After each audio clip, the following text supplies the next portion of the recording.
কতক্ষণ থেকে দাঁড়িয়ে আছি, পার্টির লোকটা বললো এখানে আমার সঙ্গে দেখা করবে, এখনো কেন আসছে না? দেখি একটা ফোন করি। হ্যালো। হ্যাঁ হ্যালো, সুজিত দা, আমি তো যেতে পারছি না, 10 মিনিট দেরি হবে দাদা, আমি একটু কাজে ফেঁসে গেছি। এতক্ষণ পর তুমি আমাকে ফোনে বলতে 10 মিনিট দেরি হবে? আমাকে তো আবার অফিসে ওখান থেকে দেখা করে আবার আমাকে অন্য কাজে বেরিয়ে যেতে হবে না?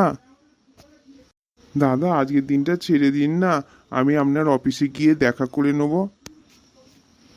ছেড়ে দিলে তো ভালোই হতো, কিন্তু আমি তো অফিসে এই কথাগুলো বলতে পারবো না না। ঠিক আছে, আমি দাঁড়াচ্ছি, তুমি তাড়াতাড়ি চলে এসো। হ্যাঁ, ঠিক আছে দাদা, আমি 5 মিনিটের মধ্যে আসার চেষ্টা করছি। তোমাকে 5 মিনিটের মধ্যে আসতে হবে না, তুমি 10 মিনিটের মধ্যেই আসো। সাইডে একটু কাজ আছে আমার, একটু সেরে নিই, তারপর নয়তো এখানে এসে আমি দেখা করব। ঠিক আছে দাদা, ঠিক আছে। যাই। ববি বলেছিল কটা জিনিস কেনার আছে, ওইটা কিনে নিই, সামনেই মার্কেটটা আছে।